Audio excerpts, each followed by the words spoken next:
Si trabajas con seguros o analizas empresas aseguradoras, esto te interesa, porque hay una norma que durante años permitió algo que hoy ya no tiene sentido, y muchas empresas todavía arrastran ese problema.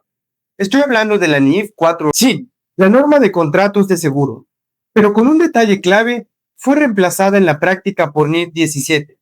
Y aquí está el problema. Muchas personas entienden NIF 4 como si fuera una norma completa, cuando en realidad fue una solución temporal. Y eso cambia completamente cómo debes verlo.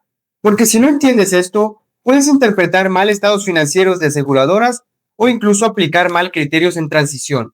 Ahora déjame llevarte al fondo del tema. El objetivo de la NIF 4 fue permitir que las empresas aseguradoras siguieran utilizando en gran medida sus políticas contables locales para contratos de seguro. Sí, así como lo escuchas, no buscaba uniformidad total, buscaba una transición ordenada. Porque antes de NIF 17 no existía una norma completa que regule los contratos de seguro a nivel internacional. Entonces, NIF 4 fue un puente, un paso intermedio, no el destino final. Y aquí hay algo clave que muchos no entienden. Esa flexibilidad que daba la norma era útil, pero también peligrosa, porque permitía diferencias enormes entre empresas. Ahora, ¿a quién aplicaba? Principalmente a aseguradoras, empresas que emiten contratos de seguro, pero también puede impactar a otras entidades si emiten contratos que transfieren riesgo de seguro. Y aquí viene una de las preguntas más importantes. ¿Qué es realmente un contrato de seguro? No es cualquier contrato. Debe existir transferencia significativa de riesgo. Debe haber incertidumbre real. Debe haber un evento futuro que pueda afectar financieramente a una de las partes. Si no hay riesgo real, no es un contrato de seguro. Y aquí muchas empresas se equivocaron, clasificaron contratos como seguros cuando en realidad eran financieros. Y eso cambia completamente el tratamiento contable. Ahora, la idea clave de NIF 4 es esta. Permitía mantener prácticas contables existentes, pero con ciertas mejoras obligatorias. No era libertad total. Había límites, había reglas mínimas y había controles. Por ejemplo, no podías reconocer provisiones excesivas sin sustento. No podías crear colchones contables para manipular resultados. Y aquí viene un concepto clave, la prueba de adecuación de pasivos. Esto es fundamental porque obliga a las empresas a revisar si lo que han reconocido como obligación realmente cubre lo que van a pagar en el futuro. Si no lo cubre, deben ajustar. Y ese ajuste va directo a resultados. Ahora, te doy un ejemplo más completo. Una aseguradora reconoce pasivos por 5 millones, pero al hacer sus proyecciones detecta que necesitará 6 millones para cubrir siniestros. ¿Qué pasa ahí? Tiene un déficit de 1 millón y ese millón debe reconocerse como pérdida. Eso impacta directamente la utilidad. Y aquí muchas empresas fallaron porque no hacían bien estas pruebas o las hacían con supuestos poco realistas. Ahora, hablemos de los supuestos. Este es uno de los puntos más delicados porque los contratos de seguro dependen de estimaciones, frecuencia de siniestros, monto promedio, duración, tasas de descuento. Y si manipulas esos supuestos, puedes cambiar completamente los resultados. Por ejemplo, si asumes menos siniestros, tu pasivo baja y tu utilidad sube, pero eso no significa que sea real, significa que estás subestimando el riesgo. Y eso es peligroso. Ahora, vamos a profundizar más en esto, porque aquí está una de las mayores debilidades de NIF 4. No establecía una metodología única para medir esos pasivos, cada empresa podía usar modelos distintos, algunas más conservadoras, otras más agresivas, y eso generaba diferencias enormes. Dos aseguradoras con el mismo riesgo podían mostrar resultados completamente distintos, y eso rompe la comparabilidad.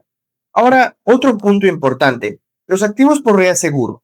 Muchas aseguradoras transfieren parte del riesgo a otras compañías, y eso genera un activo.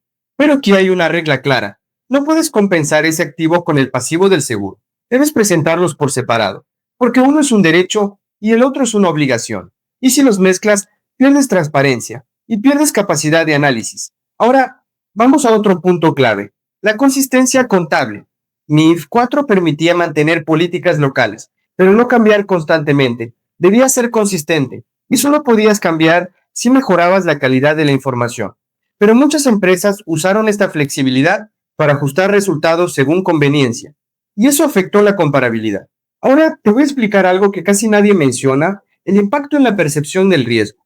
Cuando una aseguradora presenta pasivos más bajos, parece más rentable, más sólida, más eficiente, pero eso puede ser una ilusión, porque el riesgo sigue ahí, solo que no está bien reflejado. Y aquí es donde los analistas deben ser críticos. No basta con ver números, hay que entender cómo se construyen. Ahora, vamos al problema de fondo. ¿Por qué NIF 4 fue reemplazada? porque generaba demasiada diversidad. Una empresa en un país podía presentar cifras completamente distintas a otra en otro país, aunque fueran negocios similares. No había una base común, no había comparabilidad real, y en mercados financieros globales eso es un problema enorme.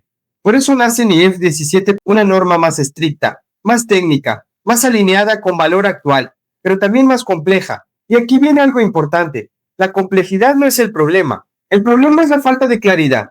Y NIF 17 busca justamente eso, claridad. Ahora, entender NIF 4 sigue siendo importante. ¿Por qué?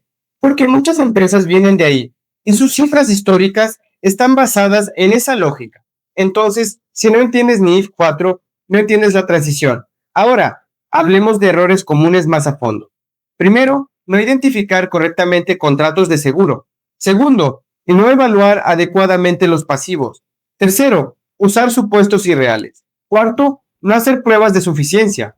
Quinto, compensar activos y pasivos. Sexto, no revelar información clave. Séptimo, creer que la flexibilidad era libertad total. Octavo, no actualizar estimaciones con el tiempo. Y todos estos errores terminan en lo mismo, información financiera poco confiable. Ahora, ¿cuál era la solución bajo NIF 4? Primero, entender el riesgo. Segundo, evaluar constantemente las obligaciones. Tercero, usar supuestos razonables. Cuarto, documentar todo. Quinto, ser transparente. Sexto, hacer pruebas de suficiencia periódicas. Y séptimo, prepararse para NIF 17, porque esa era la verdadera meta. Ahora te doy un enfoque práctico más profundo. Si estás analizando una aseguradora que aplicó NIF 4, hazte estas preguntas. ¿Los pasivos reflejan la realidad?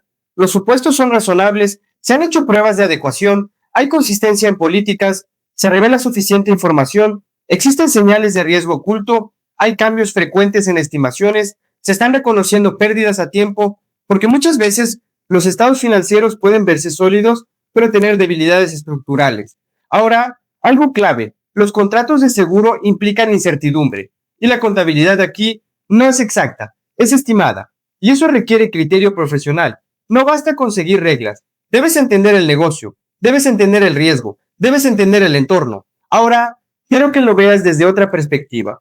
No solo como contador, sino como gerente. Porque si tú tomas decisiones basadas en estos números, y los números están mal, las decisiones también lo estarán. Puedes fijar precios incorrectos, puedes asumir riesgos innecesarios, puedes distribuir utilidades que no existen realmente. Y eso puede afectar la sostenibilidad del negocio. Ahora, imagina esto. Una aseguradora muestra utilidades constantes, crecimiento, estabilidad, pero en realidad ha subestimado sus pasivos. Cuando llegan los siniestros reales, las pérdidas aparecen. Y todo cambia. Eso pasó en muchos casos reales. Empresas que parecían sólidas terminaron mostrando pérdidas fuertes, no porque el negocio fuera malo, sino porque la medición era incorrecta. Por eso NIF 4 fue útil, pero limitada. Permitió avanzar, pero no resolvió el problema. Ahora quédate con esta idea. NIF 4 no era una solución definitiva, era una transición, un puente hacia una contabilidad más realista. Y entender eso te permite analizar mejor la información, te permite cuestionar números, te permite detectar riesgos, te permite tomar mejores decisiones. Ahora, antes de cerrar, te dejo algo práctico que puedes aplicar desde hoy.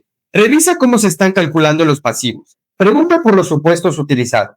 Verifica si se están haciendo pruebas de suficiencia. Analiza la consistencia de las políticas y sobre todo, no te quedes con el número final. Entiende cómo se construyó, porque ahí está la diferencia entre ver y entender. Ahora sí, vamos cerrando. NIF 4 permitió continuidad, pero dejó espacio para diferencias, y esas diferencias son las que NIF 17 busca eliminar. Así que si trabajas en seguros o analizas este sector, no te quedes solo con la norma actual. Entiende la historia, entiende la evolución, porque ahí está la clave. Y recuerda esto, en seguros el problema no es lo que ves, es lo que aún no ha pasado. Y eso es lo que la contabilidad debe reflejar. Y si quieres que te explique NIF 17 de forma simple, comenta NIF y te preparo el siguiente video.